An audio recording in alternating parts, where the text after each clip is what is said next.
한 주간 동안도 주님의 은혜 가운데에 평안하셨습니까?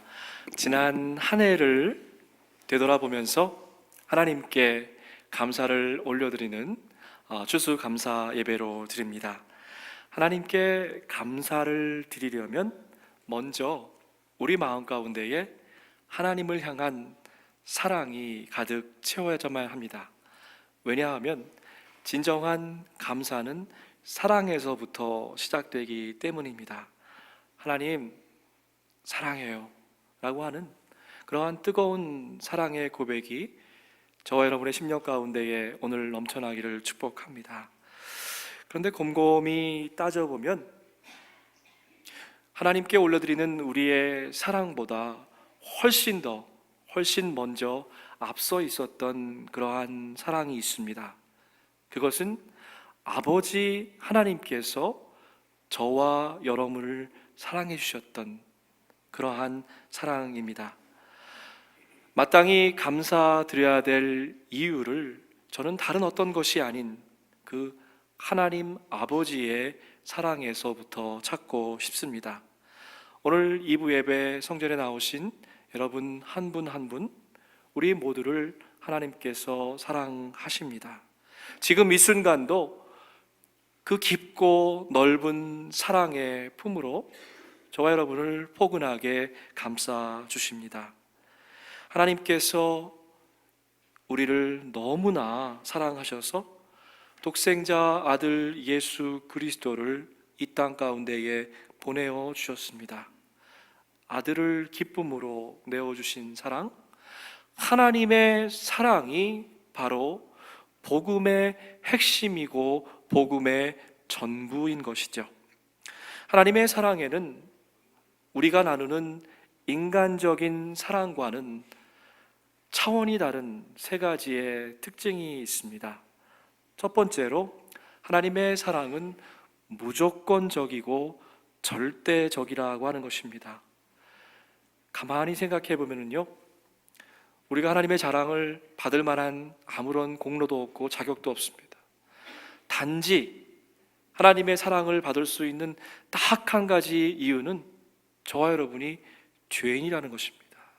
그럼에도 불구하고 우리 하나님께서는 저와 여러분을 지극히 사랑해 주셨습니다. 우리가 하나님의 사랑을 생각하면서 우리 마음 가운데 갖게 되는 결정적인 착각이 하나 있습니다. 여러분, 우리 댁에 있는 자녀들을 왜 사랑하십니까? 여러 가지 이유가 있지만 뭔가 성격도 나를 닮은 것 같고 얼굴도 좀 닮은 것 같고 하는 행동도 좀 닮은 것 같고 심지어 옛날 우리 한국의 단편 소설을 보니까 발가락이 닮았다 그런 소설도 있었던 것 같아요. 마치 우리가 하는 착각은 뭐냐면 우리가 하나님의 형상대로 지음을 받고 그 형상대로 우리가 그 형상을 간직하고 있기 때문에 하나님이 우리를 사랑해 주신다 이렇게 착각할 때가 있습니다.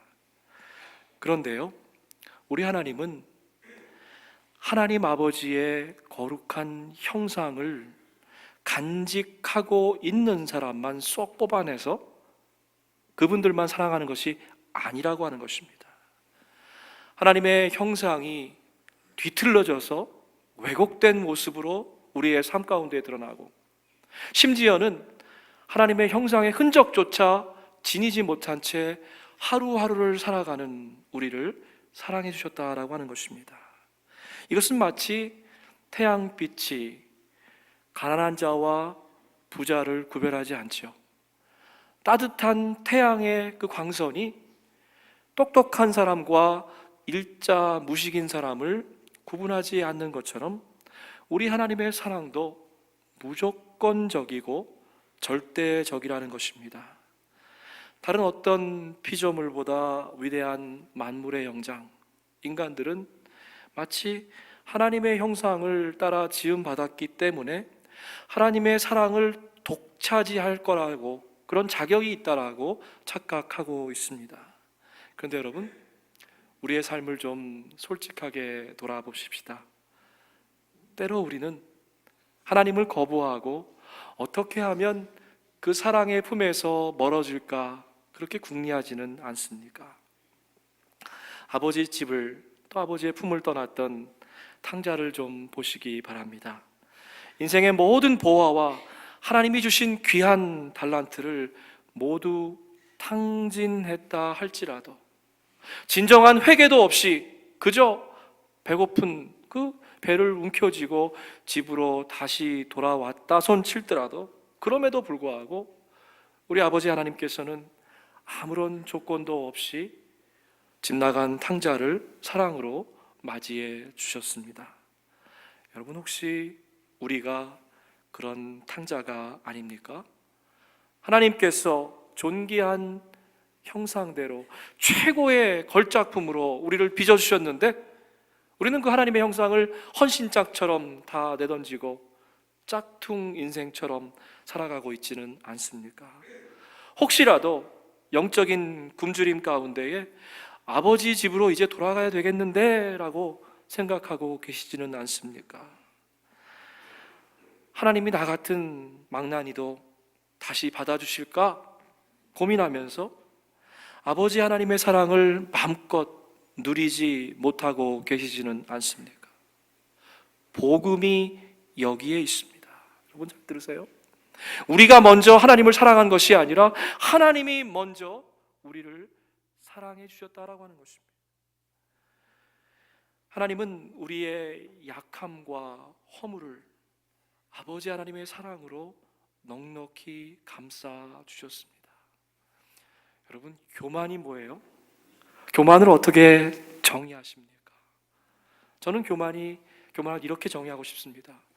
아버지 하나님의 사랑의 덫으로부터 벗어날 수 있다고 생각하는 것, 감히 그렇게 생각하는 것이 교만이다, 이렇게 생각하고 싶습니다.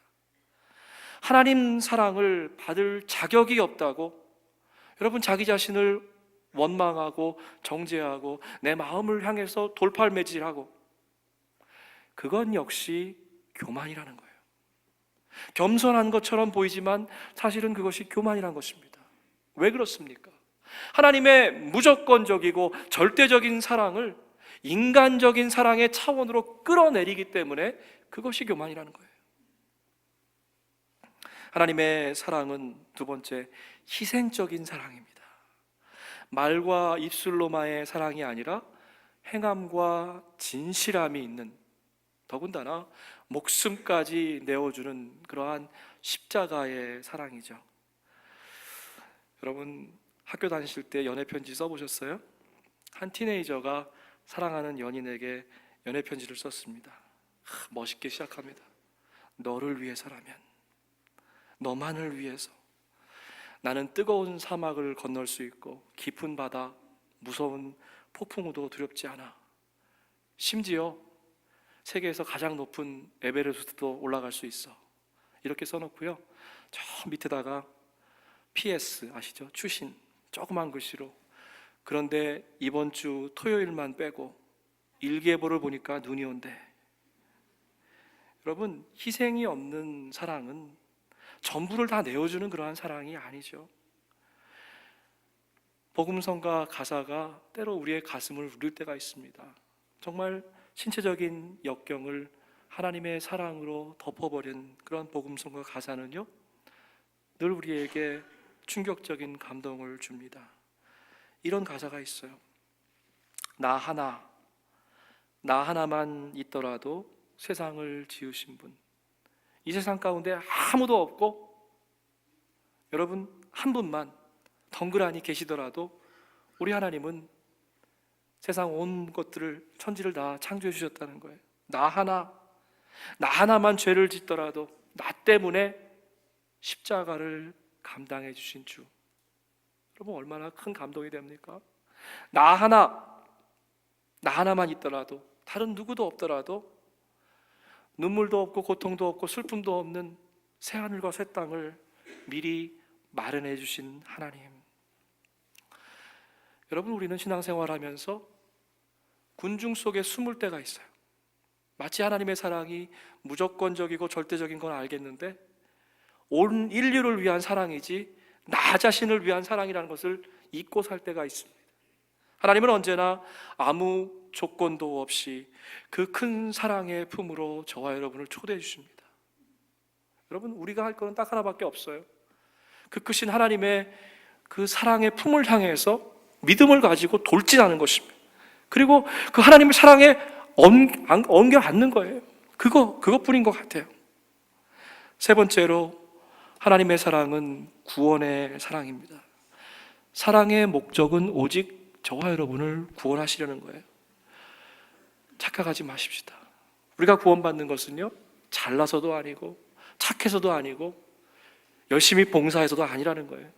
오직 하나님의 구속의 사랑 때문에, 그 사랑 때문에 저와 여러분이 구원받는다라고 하는 것입니다.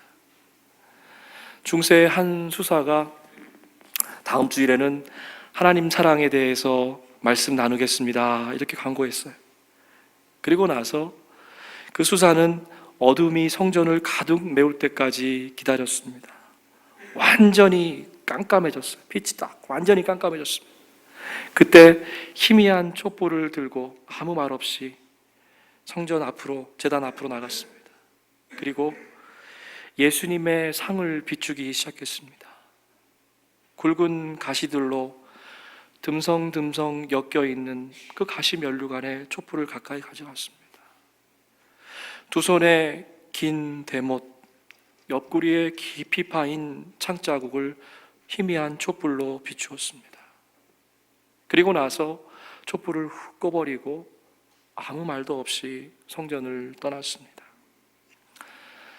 하나님의 사랑은 우리를 구원하는 사랑입니다. 십자가의 사건이 여러분 감동적인 러브 스토리로만 끝나서는 안 돼요.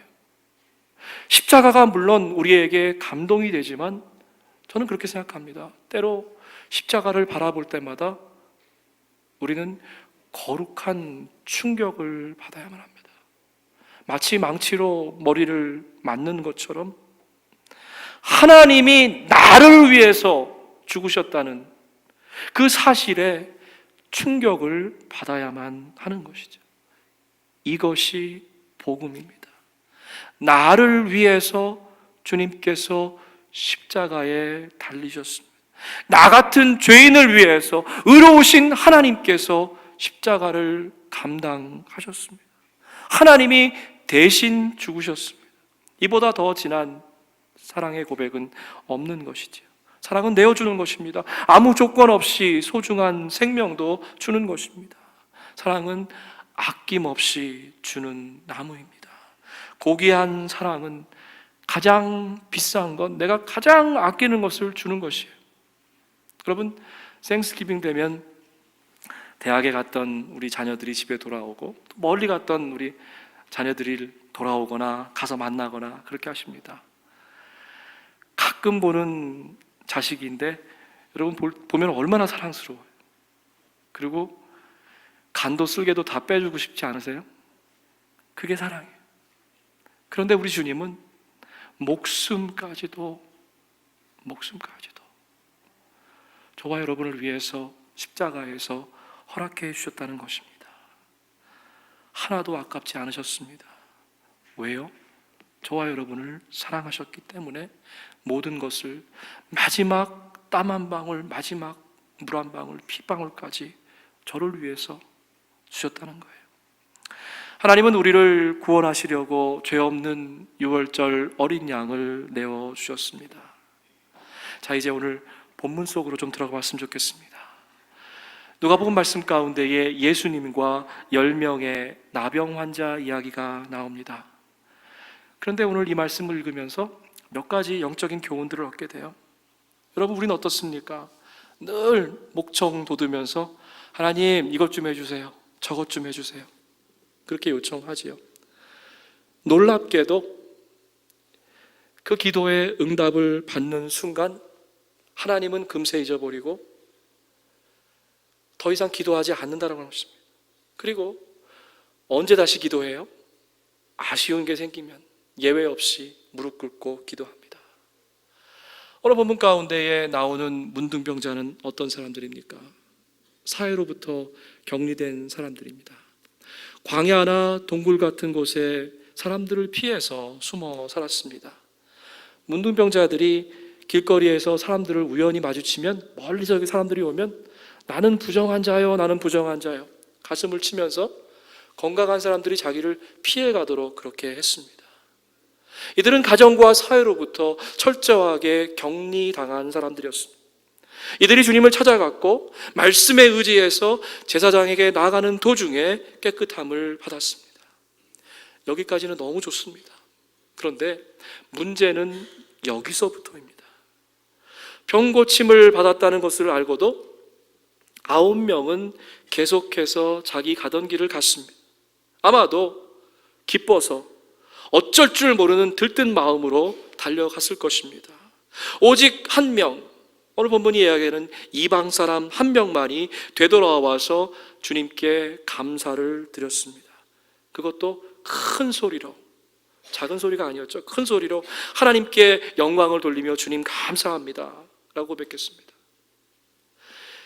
제가 발견한 첫 번째 영적인 교훈은 이것입니다. 기쁨과 감사는 다른 것이라는 것입니다. 기쁨과 감사는 다른 차원이라는 것입니다.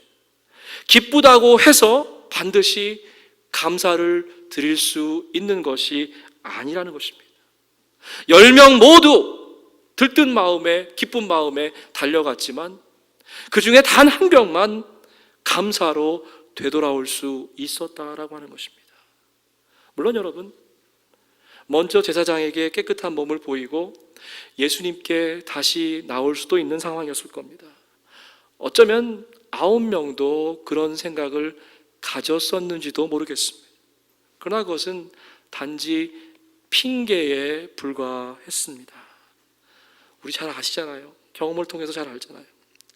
은혜를 잊게 되면 그 자리에서 곧바로 감사해야만 합니다. 마음 가운데 조금 더 상황이 좋아지면, 일이 좀 더 잘 되면, 형편이 좀 더 나아지면 감사해야지. 근데 여러분, 그 다음이라고 하는 것, 내일이라고 하는 것이 결코 오지 않습니다. 시간이 지나면 오히려 정말 감사했던 그 감격조차도 물거품처럼 사라져 버리기 때문입니다. 결국 나머지 9명은 돌아오지 못했습니다. 혼자 좋아하고, 혼자 기뻐하고, 혼자 만족하고, 혼자 들떠있는 것이 감사가 아니라는 것입니다. 그렇다고 하면 저와 여러분이 어떻게 감사할 수 있겠습니까? 감사하려면요, 오늘 본문을 보니까 먼저 우리의 마음밭이 바뀌어야 되는데, 그것은 뭐냐면 겸손해져야만 하는 것입니다. 만약에 하나님께서 우리에게 주신 그 은혜가 마땅한 것이고 내가 그것을 받을 자격이 있다고 한 인타이틀먼트가 된다고 하면 그것은 감사의 마음이 될 수 없다라고 하는 것입니다. 먼저 낮아져야만 합니다. 주님께 다시 돌아온 그 한 명, 그 사람은 너무나 겸손한 모습으로 주님께 나왔습니다. 오늘 본문이 뭐라고 기록하고 있습니까? 예수의 발 아래 엎드려서 감사드렸다라고 이야기합니다. 예수의 발 아래 엎드려서 감사드렸다고 하는 것이죠. 주님 앞에 무릎 꿇고, 주님, 저는 주님께서 저에게 주신 그 은혜를 받을 자격이 없는 사람입니다. 하나님의 모습대로 살지 못했는데 불구하고 하나님 저에게 이렇게 큰 은혜를 주셨군요 라고 하는 겸손의 마음이 있어야 감사가 시작된다라고 하는 것입니다. 우리가 가지고 있는 성경에는 감사하니 이렇게 번역되어 있지만 우리 옛날 성경과 개역 한글을 보면 어떻게 되어 있냐면요, 예수의 발 아래 엎드려 살해하니 이렇게 번역이 되어 있어요. 문둥병자가 무슨 가진 게 있어서 예수님을 찾아와서 살해했겠습니까? 우리는 살해라는 단어를 쓰면 마땅히 뭔가 물질적으로 드리는 것이라고만 생각을 합니다. 그런데 그 원문을 보면 유카리스테오라는 말로 쓰여 있어요. 그것은 무슨 뜻이냐면 to say grace, 은혜 받은 것을 입술로 고백한다라고 하는 말입니다. 여러분, 이게 감사의 정의인 것 같아요. 마음속으로만 품고 있는 것이 아니라 내게 주신 은혜를 내가 친히 입술을 열어서 하나님께 감사합니다라고 고백하는 거예요. 여러분, 더 놀라운 것이 무엇인지 압니까? 이 똑같은 단어가 예수님께서 마지막으로 성찬을 베푸실 때 눈을 들어 하늘에게 축사하고 감사드리고, 그 단어가 똑같은 단어예요. 예수님도 하나님께 입술을 열어서 하나님 감사합니다, to say grace, thanksgiving 했다라고 하는 것입니다. 은혜 받은 것을 그 자리에서 주님께 입술로 고백해 올려드리는 것, 이것이 감사라고 하는 것이죠. 주님께서 나를 고쳐주셨네요, 감사합니다. 주님, 형편없는 자리에 있던 저를 구해주셨네요, 감사합니다. 가슴속 깊은 곳에서 우러나오는 그 감사를 우리의 입술의 고백으로 올려드리는 것이 감사라고 하는 것이죠. 주님은 되돌아온 단 한 명을 돌아보시면서 그 마음 가운데 거룩한 분노를 느끼셨습니다. 10명이 다 깨끗함을 받지 않았느냐? 그런데 9은 어디에 가고 왜 너만 돌아왔느냐? 9은 어디에 있느냐?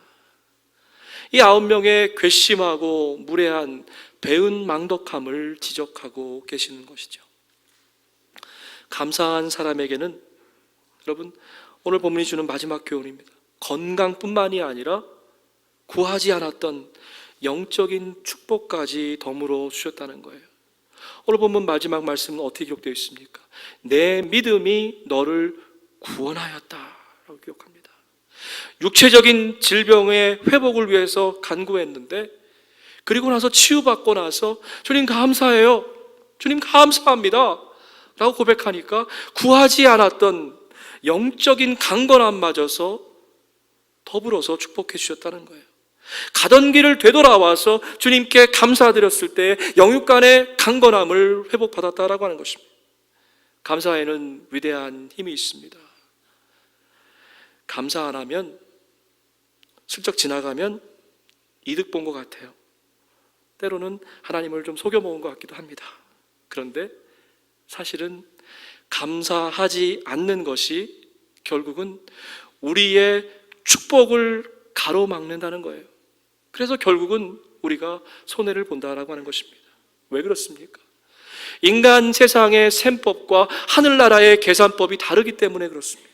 감사가 메말라 버리면 우리 하나님께서는 하늘문을 여시고 저와 여러분을 흔들어 넘치도록 축복해 주시기 원하는데, 그 축복의 통로를 가로막아 버린다고 하는 것이에요. 여러분, 우리 혈관에 자꾸만 기름기가 끼면 어떻게 됩니까? 동맥경화가 걸리죠. 그리고 결국은 심장마비에 걸리게 됩니다. 하나님과 나를 연결하는 축복의 통로도 마찬가지라는 거예요. 교만과 나의 잘남, 그 기름기가 끼기 시작하면 결국 하나님과 나의 통로를 막아버린다는 것이에요. 여러분, 오늘 본문 가운데에 제가 발견한 또 하나의 영적인 진리가 있습니다. 문둥병은요, 눈에 보여요. 자기 자신도 알고 자기 가족도 알고 저 사람이 아프고 환자라는 것을 모든 동네 사람들이 다 압니다. 그런데 감사할 줄 모르는 교만, 감사 불감증은요, 눈에 보이지 않는다는 거예요. 그렇기 때문에 그것이 더 큰 문제라는 것입니다. 하나님의 품을 떠나서 살다가, 감사하지 못하고 살다가 어느 날 갑자기 내가 아버지 집을 떠났구나, 세상 가운데 바쁘고 정신없이 살다가 내가 아버지 품 밖에 있구나 하는 것을 깨닫게 되는 순간이 온다는 것입니다. 저와 여러분은 어떤 존재입니까? 단 1분 1초도 하나님의 사랑 없이는 제대로 서 있을 수조차 없는 그러한 연약한 존재가 아닙니까? 감사가 없어지면요, 어떤 현상이 벌어져요? 내 힘과 내 지혜로 어떻게든지 임시방편으로 막아보고 어떻게 떼어보고 그렇게 하려고 합니다. 저와 여러분의 삶이 승리하는 삶이 되려고 하면 반드시 감사가 회복되어져야만 합니다. 잠깐 잘 되는 것 같지만 결국은 내 힘과 내 지혜가 다 바싹 말라버리면 탕자의 모습처럼 후회하게 된다는 것이죠. 사랑하는 여러분, 좀 우리 솔직하게 우리 식구끼리 좀 얘기해 봅시다. 혹시 이런 기도 드린 적 있으세요? 하나님, 이런 것 저런 것 이런 소원 들어주시면 하나님 원하시는 거 제가 하나 해드릴게요. 저는 해봤습니다. 우리가 어떤 꿍꿍이 속을 가지고 이런 기도를 드렸다 할지라도 우리 하나님은요, 여러분 지난 1년 돌아보세요. 이 모양 저 모양으로 가장 좋은 방법으로 우리의 기도에 응답해 주셨어요. 그렇다고 하면 마땅히 드려야 할 감사도 드리셨습니까? 혹시 9명의 문둥병차처럼 차일피일 미루면서 우리가 마땅히 드려야 할 그 감사를 올려드리지 못하진 않았습니까? 그 때문에 더 받아야 될 축복도 놓치고 받지 못하고 있는 건 아니에요? 저와 여러분은 사실 전 세계적으로 볼 때 너무나 축복받은, 엄청나게 축복받은 소수의 계층에 들어갑니다. 그런데도 우리는 주신 은혜에 감사하지 못하고 늘 more and more 더 요구하고 있죠. 여러분의 기도와 찬양을 감사로 시작하십시오. 저희 아이들이 이제 장성해서 대학생들이, 아들이 둘이 있는데 4학년, 1학년입니다. 그 아이들이 어렸을 때 엄마가 집에서 맛있는 반찬을 준비하면 냄새가 펄펄 나잖아요. 지금도 생각나요. 그 아이들이 엄마 뒤에 가서 엄마 등을 이렇게 끌어안고 한참 동안 있다가 이런 말을 합니다. 엄마 요리가 세상에서 제일 맛있어. 엄마 최고야. 엄지척. 근데요, 별거 아닌 것 같은데 옆에 있는 제가 큰 감동을 받았습니다. 그리고 제가 때로 그 장면을 생각하면서 하나님께 회개해요. 하나님, 저에게 이렇게 놀라운 은혜를 베풀어 주셨는데 하나님 감사합니다. 하나님 엄지척. 이거 잊고 사는 거 아닌가 생각을 해봅니다. 근데요, 여러분도 혹시 그렇지 않습니까? 여러분의 삶에, 여러분의 자녀에게, 여러분의 가정에 물론 어려움이 있을 수 있어요.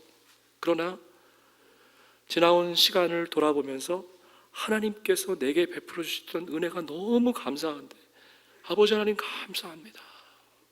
두 손 들고 하나님께 감사하기 원합니다. 오늘 그 한 명의 문둥병자들은 큰 소리로 외쳐서 주님 감사합니다. 여러분, 이 감사를 잊고 살지는 않으셨습니까? 감사할 수 없다면 저와 여러분은 지금 심각한 영혼의 질병에 빠져 있는 것입니다. 교만, 불평, 원망하는 마음은요, 가만히 보니까 암세포보다도 더 빨리 무섭게 우리의 영혼을 갉아먹고 들더라고요. 우리의 영혼 속 깊은 곳까지 빠져들더라고요. 약만 먹어서 임시방편으로 치료가 안 되더라고요. 여러분, 제 얘기하는 겁니다. 일시적으로 한번 은혜 받고 눈물 흘리고 감사했지만 또 제 마음을 힘들게 하는 그러한 상황이 오게 되면 불평하고 원망하는 마음이 생기더라고요. 잘라내는 결단이 필요합니다. 영혼의 암세포를 잘라내지 않으면 저와 여러분은 끊임없는 불평과 원망 가운데 살아갈 수밖에 없다라고 하는 것이에요. 진정한 감사는 도려냄, 잘라냄으로부터 시작된다라고 하는 것이죠. 하나님께 내게 주어주신 그 은혜는요, 아무런 은혜 거저 그냥 우리가 노력하지 않아도 주어지는 것이죠. 근데요, 제가 발견한 것이 하나 있는데요, 감사는요, 훈련이 좀 필요합니다. 하나님께서 우리에게 거저 주셨지만 to say grace, 입술로 감사를 고백하는 것은 훈련이 필요하더라고요. 감사는 아무 대가 없이 주어지지 않습니다. 끊임없이 연습하고 노력해야만 감사할 수 있습니다. 가끔씩 우리 사랑하는 성도님들과 대화를 할 때 몇 마디만 나눠봐도요, 그분의 영적인 상태가 어떤지 알 수 있습니다. 만약 감사가 없다라고 하면 그 영혼은 병든 영혼입니다. 우리 교우들끼리 만나서 3분, 5분, 10분 얘기했는데 그 대화 가운데에 주님 감사합니다. 여러분, 자녀들과 대화를 나누시면서 야, 우리 주님께서 이렇게 놀라운 일을 우리에게 해주셨구나, 감사하구나. 그 감사가 없다라고 하면 저와 여러분의 영혼은 심각하게 질병에 빠져 있는 것이라니까요. 오늘은 추수감사절 예배로 드립니다. 1년에 한 번 드리는 습관적인 형식적인 예배가 아니죠. 단지 입술로만 우리의 감사를 고백하는 시간도 아닙니다. 저와 여러분의 감사를 방해하는 교만세포, 불평세포, 원망세포를 잘라내는 수술하는 그러한 시간이죠. 수술로 도려내지 못한다고 하면, 자 보세요 여러분, 오늘 예배당 문을 나서는 순간부터 불평불만이 생겨납니다. 감사의 영적인 원리를 생각해 보십시다. 왜 감사해야 됩니까? 그 감사의 정당한 이유를 시편 136편은 이렇게 이야기합니다. 주님께 감사하여라. 주님께 감사하여라. 주님께 감사하라는 것은 여러분 뭐예요? 명령문이에요. 해도 되고 안 돼도 된다는 것이 아닙니다. 주님께 감사해라 라고 하는 것이죠. 그리고 그 감사의 이유를 뭐라고 이야기하냐면, 주님은 선하시고 그의 인자하심이 영원하시다, 이렇게 말씀하십니다. God's love forever. 하나님의 사랑은 영원하시다. 여기에 God's love, 하나님의 사랑이라고 번역된 그것은 헤세드라는 말입니다. 그것은 구약 성경에 240번 이상이나 나온 그러한 단어예요. 그런데 우리는 그것을 사랑이라고 번역하지만 원래의 뜻은 오히려 자비 내지는 긍휼에 더 가까운 의미입니다. 그 얘기는 무슨 얘기냐면, 하나님의 사랑을 받을 아무런 근거도 자격도 없는 자에게 베풀어 주신 하나님의 자비라고 하는 뜻이에요. 문둥병자 이야기로 되돌아가 봅니다. 뭐라고 처음에 간구합니까? 예수 선생님, 우리를 긍휼히 여겨 주십시오 라고 얘기합니다. 주님의 사랑 헤세드를 나에게 허락해 주십시오라고 하는 기도예요. 여러분, 적어도 문둥병자들은요, 자기가 사랑받을 자격이 없다는 것을 인정했습니다. 놀랍지 않아요, 여러분? 나는 사랑을 받을 자격이 없습니다라는 것을 인정하고 주님 앞에 선 것입니다. 주님, 긍휼과 자비를 베풀어 주십시오. 저와 주님은 차원이 다릅니다. 레벨이 다릅니다. 이렇게 고백하고 있는 거예요. 근데 우리들은 어떻습니까? 고개를 뻣뻣이 세우고 마치 빚쟁이가 빚을 독촉하듯이 하나님께 이것 주세요, 저것 주세요라고 요청하고 있지는 않습니까?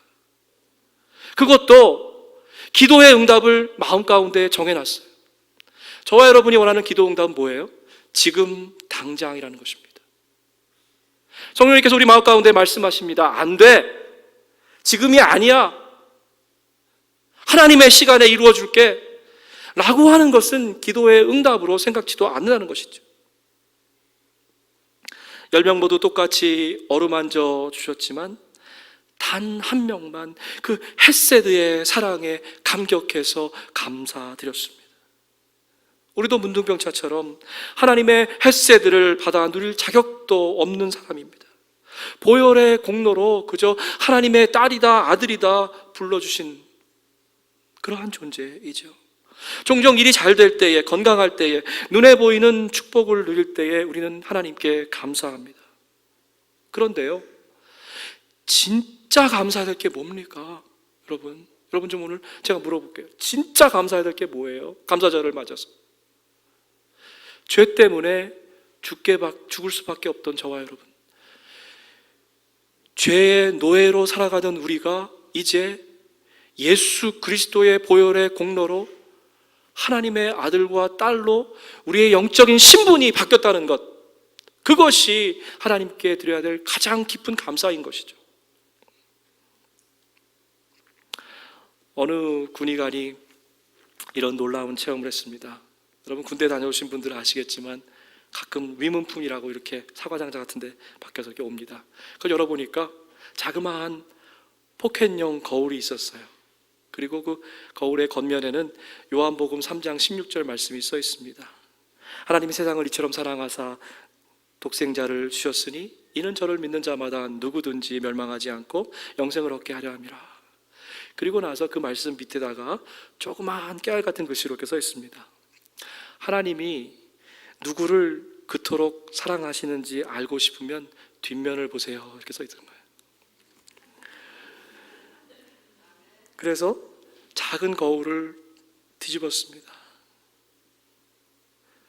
그 군의관은 그 거울 속에 비치는 자기의 얼굴을 물끄러미 들여다보면서 놀라운 사실을 발견하게 됩니다. 하나님이 그처럼 지극히 사랑하는 그 사랑의 주인공이 바로 나구나. 하나님의 그 사랑에 황홀한 감동을 받습니다. 나 같은 죄인까지도 조건 없이 사랑해 주는구나. 그날로 거듭나서 그 군의관은 몸뿐만이 아니라 영혼까지 치유하는 훌륭한 의사가 되었습니다. 여러분, 제가 말씀을 나누는 동안 여러분도 거울 들여다보셨죠? 하나님이 가장 사랑하는 한 사람이 여러분이라는 거예요.